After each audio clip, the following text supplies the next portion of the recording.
Muy bien, muchas gracias. Gracias a Rankia, siempre es un placer estar con vosotros. Y realmente hoy os felicito por todo lo que estáis logrando y llevando a cabo pues, durante todo este tiempo y toda esa formación y transmisión de conocimiento que dais a toda la comunidad. Así que felicidades por todo el trabajo, ¿no? Hoy vengo de la mano un poco de Danone, ¿no? Pero si me permitís, antes de avanzar, me gustaría explicar nada brevemente qué es TREA para aquellos que no nos conozcan. TREA es una gestora de fondos de inversión independiente con sede en Madrid y en Barcelona. Gestionamos aproximadamente unos 4.000 millones de euros, donde la mitad es prácticamente en renta fija, un 30-35% es mixtos y el resto es puro de renta variable. Entre sus tres estrategias, la renta variable española, la europea y la internacional.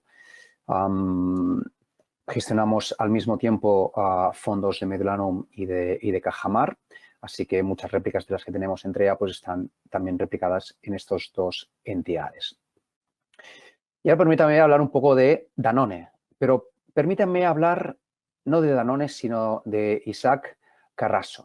Isaac Carrasso nació en 1873 en Tesalónica, en Grecia, donde ese momento era del territorio otomano.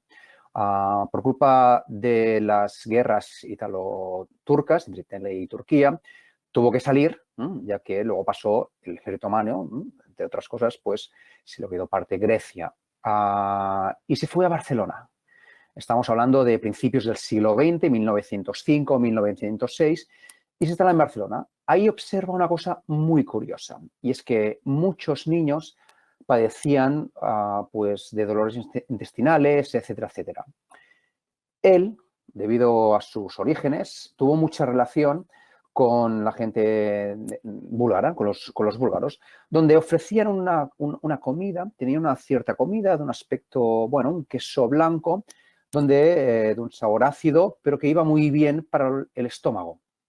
Pues bien, decidió hacer ese producto para la comunidad de Barcelona en ese momento. Lo hizo y lo que realmente hizo fue la primera fábrica conocida de yogures. Pues bien, esa fábrica tenía que recibir un nombre, sus productos, pues cogió el nombre de su hijo mayor, Daniel, que familiarmente lo llamaban como Danone, y dijo, pues le vamos a poner el nombre de nuestro hijo, Danone. Así que Danone nació sus orígenes en el barrio de Raval, aquí en Barcelona, de la mano de Isaac. Pues bien, sus productos principalmente fueron vendidos a través de farmacias, pero oye, al final le costaba mucho venderlo porque no era una medicina, era ácido, etcétera, etcétera. Pero gracias a sus bondades y gracias también a dos aspectos clave, que fue que el premio Nobel de Medicina en ese momento habló de las bondades de una comida, vamos a decir, miraculosa en esos momentos, que eran los yogures, ¿no? De la gente que comía yogures, pues al final tenía una salud mucho mejor gracias a sus probióticos. Y luego que la Casa Real Española, pues al final tomó el producto de Danone como uno de sus productos. Estamos hablando de los orígenes de Danone.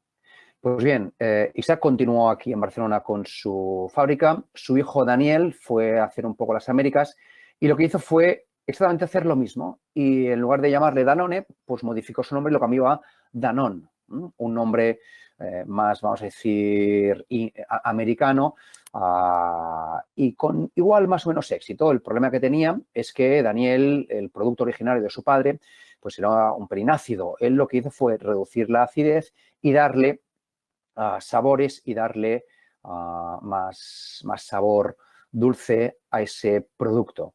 Fue gran éxito. Después de la Segunda Guerra Mundial Daniel fue a Francia, donde creó Danone en Francia.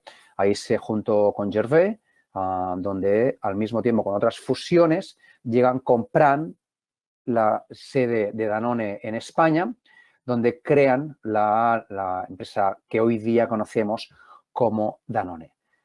Esta historia me ha gustado explicárosla porque al final los orígenes también entrañan mucho el ADN de una empresa. Y esta compañía viene de problemas, de viajes, de ahora aquí, muy emprendedora. Y esto es un poco el ADN también de de Danone. Una empresa muy emprendedora, intentar hacer lo novedoso, intentar hacer las barreras, pero con un lema muy particular, que es la salud de la gente que consume sus productos. Hoy día, Danone está compuesta por 3 grandes sectores. El primero de ellos es Essential Dairy and Plant-Based, que es EDP, que es donde engloba los yogures y todos los derivados de planta, ¿no? O sea, todas las leches de soja, leches de avena, etcétera, etcétera. Una segunda parte es Specialized Nutrition, donde aquí incluye toda la parte de nutrición para infantil, leche en polvo principalmente. Luego otra parte que es alimentación específica para hospitales. La gente que está enferma, pues que recibe comida a través de infusiones, pues Danone hace parte de ese. Y luego una pequeña parte que es agua. Como pueden comprobar en el gráfico a la izquierda, podemos ver que las ventas, más de la mitad vienen de la parte de leche y de yogures, pero en cambio, el 50% de los beneficios proviene de Specialized Nutrition, un sector que está en crecimiento, un sector donde Danone tiene una principal fuerza de liderazgo juntamente con Nestlé. Si miramos segmento por segmentos, vemos que, por ejemplo, en agua, el más pequeño de todos, Danone es el número 1 mundial, justamente por detrás de Nestlé, y donde sus principales mercados de mayor a menor importancia es Indonesia, China y Francia. Engloba, entre otras marcas, entre Mizone, Evian, Aqua, Fonbella, etcétera, etcétera. Dentro de toda la parte de Specialized Nutrition es entre número 1 y número 2 mundial. En nutrición infantil hemos comentado que el número 1 es Nestlé, pero prácticamente es un mercado oligopolístico por una razón muy simple. Porque al final la gente que compra comida para sus infantes, para sus recién nacidos, no busca marcas más baratas, sino que prefieren ir a una marca de liderazgo que tenga un cierto prestigio, porque al final, no nos engañemos, estamos dando de comida a nuestros hijos, ¿no? Y en cuanto a la alimentación médica, es número 1 en Europa Danone.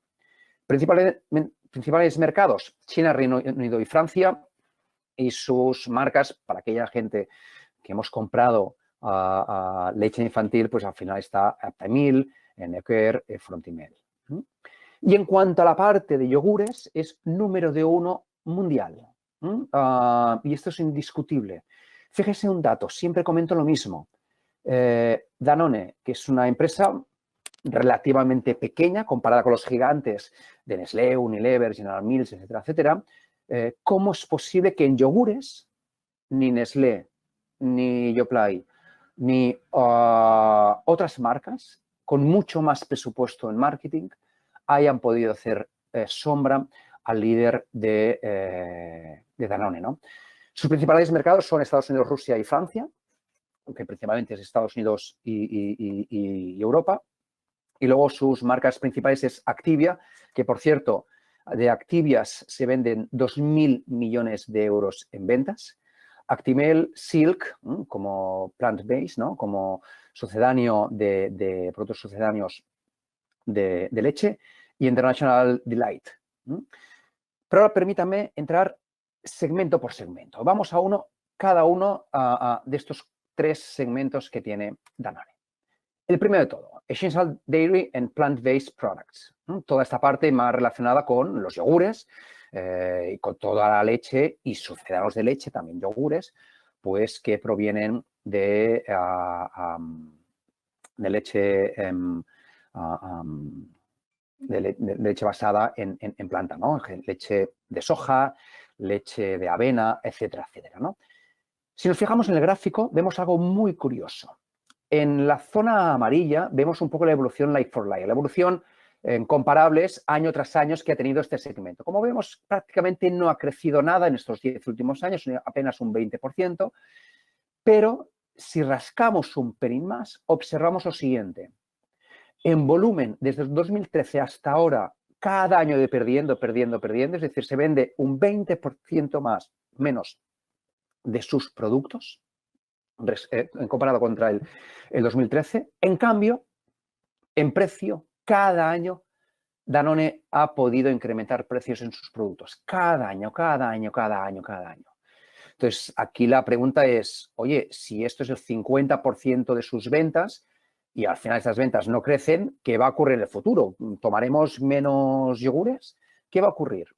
Así que vamos a hacer una segunda profundidad, nivel de profundidad. ¿Qué ha ocurrido? ¿Qué hay detrás de esa bajada de incremento de volumen? Pues principalmente hay dos problemas. Uno es Activia, que no lo han sabido promocionar y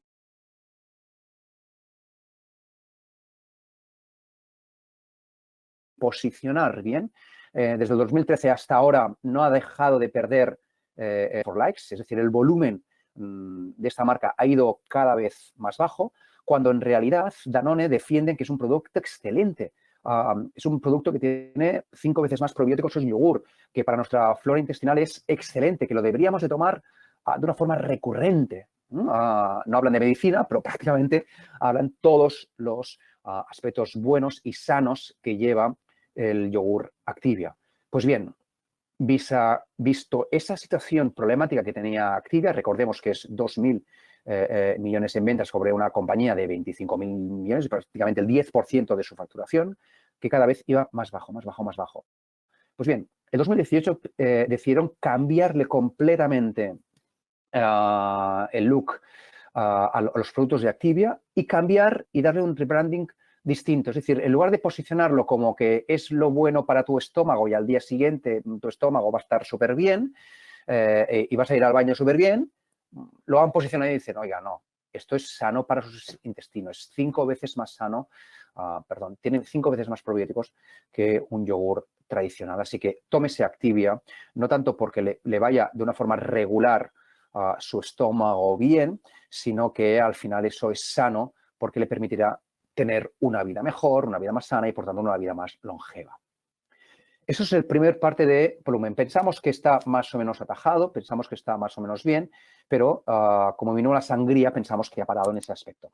Y luego otro lado viene por la parte de Estados Unidos, donde el volumen, la cantidad de yogures vendidos en estos últimos 3, 4, 5 años no ha parado de bajar. Ha bajado en media entre un 4 o un 3% cada año. Hubo un boom muy bueno desde el 2008 hasta el 2013, que fue con la incorporación de los griegos, donde se permitió una incorporación, un consumo mayor de yogures, pero llegó a su techo el 2013. Eso en Estados Unidos, para luego disminuir de volumen 2013, 14, 15 y 16. Pues bien, pensamos que esa sangría también en Estados Unidos ha llegado a su fin y gracias a la compra de White Wave en Estados Unidos sin su incorporación hace prácticamente un par de años, viene un nuevo abanico de productos en Estados Unidos y también en todo el mundo, que son todos los derivados lácteos que no provienen de la leche de vaca, que leche de avena, la leche de soja, etcétera, etcétera. Todo esto tenemos unos crecimientos prácticamente de doble dígito. Entonces, pensamos que en Estados Unidos lo que ha perdido por un lado lo está ganando por otro. Al parar la sangría en Activia y en el consumo de yogures en Estados Unidos, pensamos que todo el crecimiento de plant-based pues empezará a venir y los crecimientos vendrán dentro de ese sector. Además, permitirme hablar un pelín del sector, de su liderazgo de Danone. Arriba a la izquierda veis un poco el market cap, la cuota de mercado de los yogures Danone. Pues bien, si nos fijamos, prácticamente no ha perdido nada en estos últimos años. Danone no ha perdido capitalización bursátil en estos últimos años. En cambio, otras marcas como, por ejemplo, Yoplait, los que tenéis muchas primaveras recordaréis esa marca aquí en España, prácticamente ha desaparecido. Pues bien, esto exactamente lo mismo, no lo mismo, pero en Estados Unidos está ocurriendo algo parecido. No pueden hacer frente al gigante que es Danone, donde las otras marcas son las que se están intercambiando las cuotas de mercado, no en detrimento de Danone.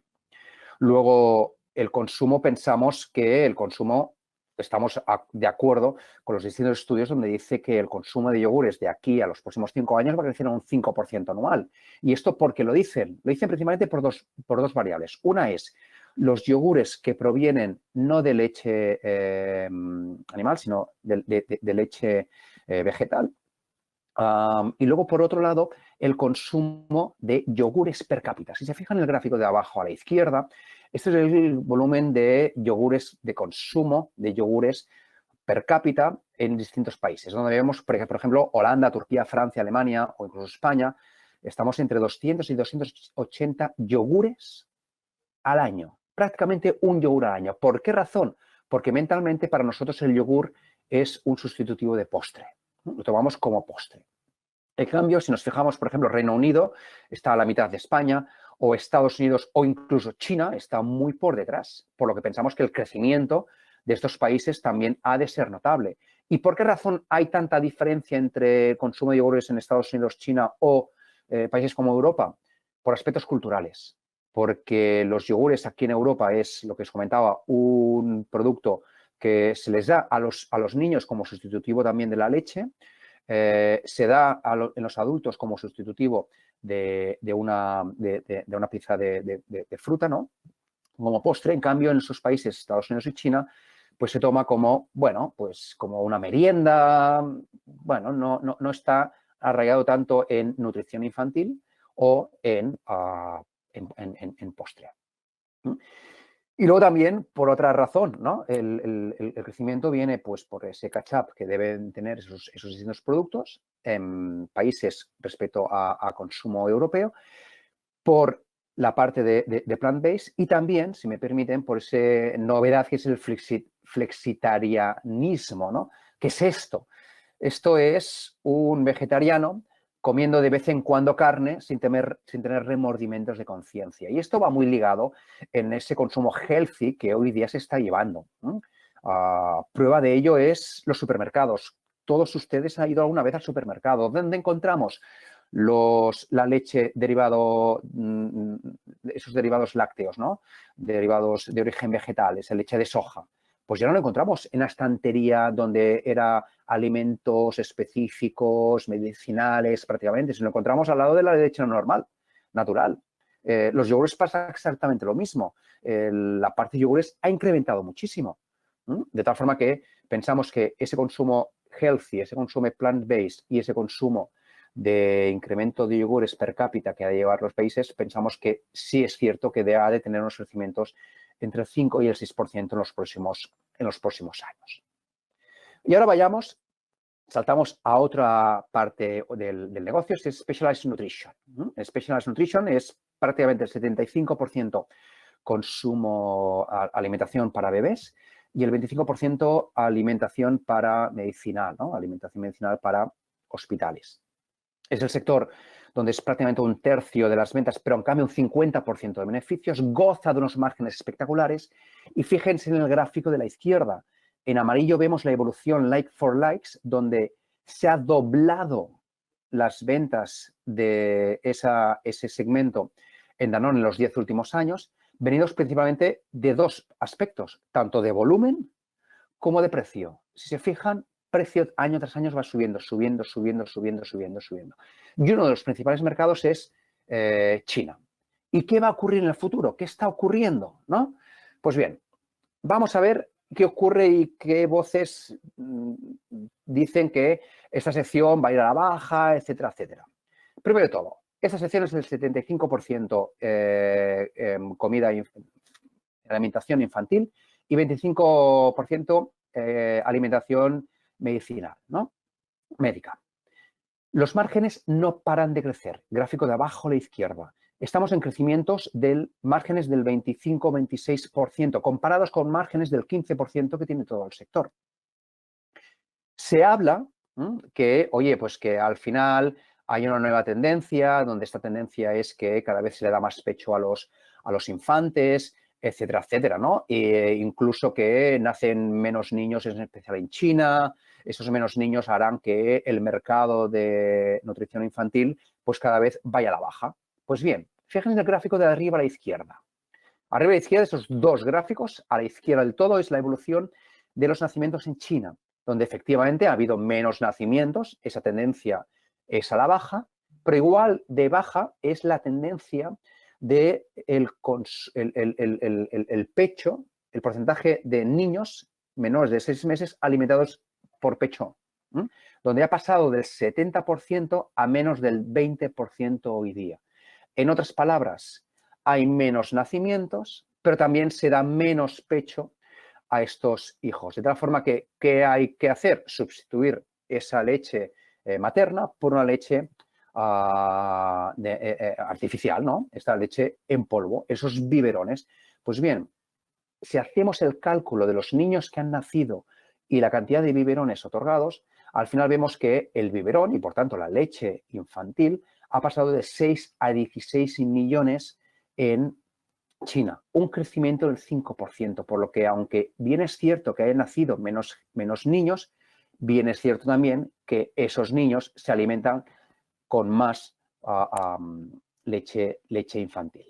Y luego también novedades. Y esas novedades, a través de nuestro análisis de 3D, analizamos todas las compañías del sector y llegamos a una compañía que podía hacer sombra a Danone y ser competencia de Danone, que era A2 Milk. A2 Milk es una compañía de Nueva Zelanda, es la mejor compañía, bueno, yo creo una de las mejores compañías de comportamiento bursátil en estos últimos años, donde se ha multiplicado por 20, por 30 la cotización. ¿Y qué hace esta gente? Esta gente lo que dice lo siguiente.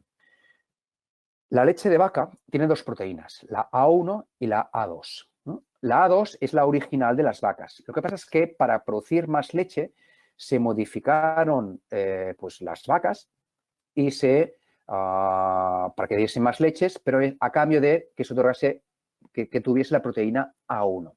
Esa proteína A1 se ha estudiado y hay distintos estudios donde se determina que es la que provoca distintos problemas en el estómago, intolerancias a la lactosa. En cambio, si uno toma leche únicamente que proviene de leche de vacas con proteína A2, esa intolerancia a la lactosa desaparece. ¿Sí?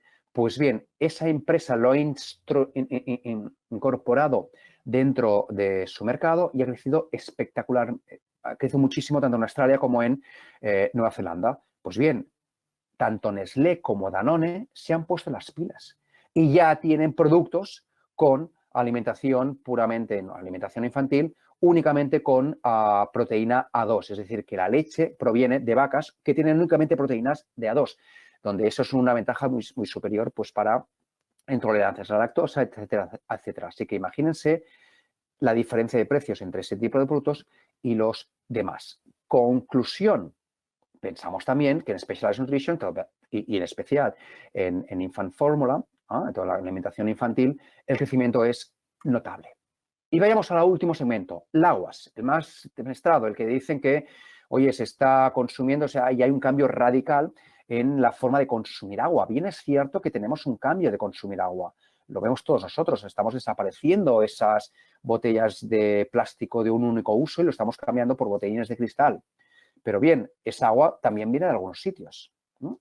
Donde aquí Danone pues, juega un papel importante. Si nos fijamos en el volumen también ha tenido una tendencia alcista, a pesar de todas estas nuevas tendencias contra el plástico, etcétera, etcétera, ¿no? Y también el precio. Parte en gracias a que los países emergentes el consumo de agua ha subido muchísimo y también porque ha aparecido unos nuevos derivados del agua, donde le ponen distintos sabores para combatir esas, vamos a decir, bebidas gaseosas o bebidas con alto contenido en azúcar, donde Danone dice que, oye, ¿por qué te vas a tomar un producto con mucho contenido en azúcar donde te puedes tomar un agua con sabor a naranja, con sabor a limón, con muchísimo menos azúcar y mucho más saludable, ¿no? Así que esa tendencia todavía es latente en agua y 1000 veces que hemos hablado con Danone, 1000 veces que nos han repetido que agua es un segmento de crecimiento. Pues bien, todo esto es Danone, pero es que además tiene una clasificación ESG espectacular. Quiere combatir todo el tema de plástico, está buscando alternativas para el plástico en la parte de agua. muchos de sus segmentos tienen el certificado de B Corporation. B Corporation es como un certificado en el cual lo que te está diciendo es que es como una ISO, ¿no? Donde lo que te está diciendo es que las compañías con las cuales estás trabajando son sostenibles, estás teniendo una gobernanza respecto a ellas. Dicho de otra forma, estás intentando que tus proveedores no estrujarlos, sino que tengan un crecimiento sostenible, un crecimiento equilibrado, etcétera, etcétera. Y esto, donde tu origen es el animal y cuando tu origen es el vegetal, es de suma importancia. Además, responde a dos ODS muy importantes, que es el cero alimentación y una mejora en la salud. Así que, oye, también tiene ese sesgo ESG. Pues bien, todo esto que hemos comentado hasta ahora, al final dices, hombre, pues al final Danone, pues parece ser que no, oye, pues que le va bien el negocio, ¿no? Pues bien, fíjense la cotización. Una cosa es ir bien el negocio, la otra es ir bien la cotización. La cotización está prácticamente a los mismos niveles que hace 10 años, cuando era mucho menos compañía, donde no había comprado White Wave, ¿no? Está prácticamente a los mismos niveles, es el nivel más bajo de los últimos 5 años, donde, bueno, detrás de esta bajada responde principalmente dos cosas. Una es el agua, que ha bajado un 20% este semestre, principalmente porque hay menos turistas beben menos agua y luego también porque comemos menos fuera, menos comida de fuera también implican menor consumo de yogures. Pero fíjense, esto es trimestral. Si quitamos el COVID, si vuelve la vacuna y volvemos otra vez a hacer turismo y otra vez a comer fuera, todo esto se revertirá. No hay un problema de base. Y si el problema de base es agua, es porque la forma de tomar agua es distinta, estamos hablando de prácticamente el 10% de los beneficios. No estamos hablando de un 40-50% del valor, que es lo que ha bajado o lo que ha perdido este año, ¿no? De tal forma que, para valorar, y terminando en esa parte, valoramos muy fácil Danone, sin dar muchos crecimientos a futuro, ¿vale? La valoración es bien simple. Si uno mira las cuentas anuales del 2019, ve que el flujo de caja libre generado es de 2.500 millones de euros. Esos 2.500 millones de euros puede hacer lo que le dé la gana. Repagar la deuda, que por cierto no es elevada, pagar dividendos, reducir el capital, hacer nuevas inversiones. Pero es que además está comentando que esa parte de lácteos de origen vegetal, donde esos yogures de origen vegetal o esa leche de origen vegetal, prevé que los próximos 4 años le va a pasar de 1.500 millones a 5.000 millones de ventas. Por lo tanto, esos 3.500 millones de ventas de más solo por la parte de plant-based le puede reportar unos beneficios de 230 millones de euros. Pues bien, todo eso lo sumamos y lo multiplicamos por un PER de 16, que es menor al promedio que cotizan sus peers, Nestlé a PERs de 22, 24, General Mills con PERs de 18, etcétera, etcétera. Esto nos da una capitalización una valoración de 43.700 millones de euros. A esto hay que añadirle que tiene acciones propias por prácticamente un 4% y tiene unas inversiones, una de ellas la ha desinvertido hace relativamente poco, que es Yakult, pero tiene una participación importante, prácticamente un 10% de Mengniu. Mengniu es la líder de yogures en China.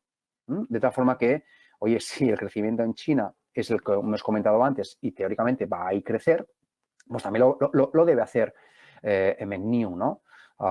Pues bueno, esa participación hoy día, valor de mercado vale aproximadamente unos 2.000 millones. Pues bien, sumamos todo esto y si queréis le sumamos los flujos que podríamos recibir en los 5 próximos años, que son 2.500 multiplicado por 5, y nos da una valoración de unos 60.000 millones de euros.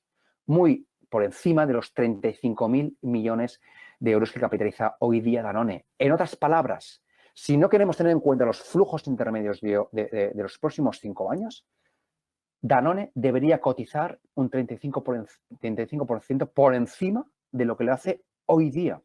Si sumamos los flujos debe estar en un 70%. Pero es que fíjense, no hemos tenido en cuenta ni crecimientos en el segmento de Special Nutrition, ni crecimientos en aguas, ni crecimientos más allá del que nos indica la compañía únicamente para plant-based. Así que pensamos que Danone es una compañía de gran calidad, una compañía con las barreras de entrada muy grandes, una imagen de marca extremadamente alta y cotizando realmente a unos múltiplos muy, muy bajos. Así que nosotros, Danone, pensamos que es una compañía que en el futuro, al margen de irnos bien para nuestro estómago, pensamos que también nos podrá ir bien para los partícipes. Hasta aquí la presentación y encantado de responder vuestras preguntas. Muchísimas gracias.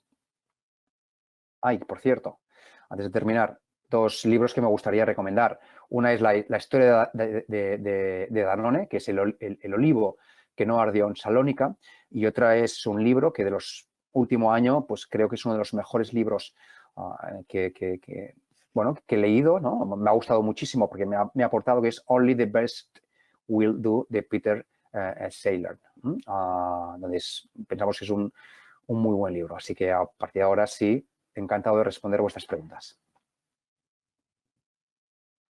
Muchísimas gracias, Javier, por la presentación, un análisis muy, muy detallado, la verdad.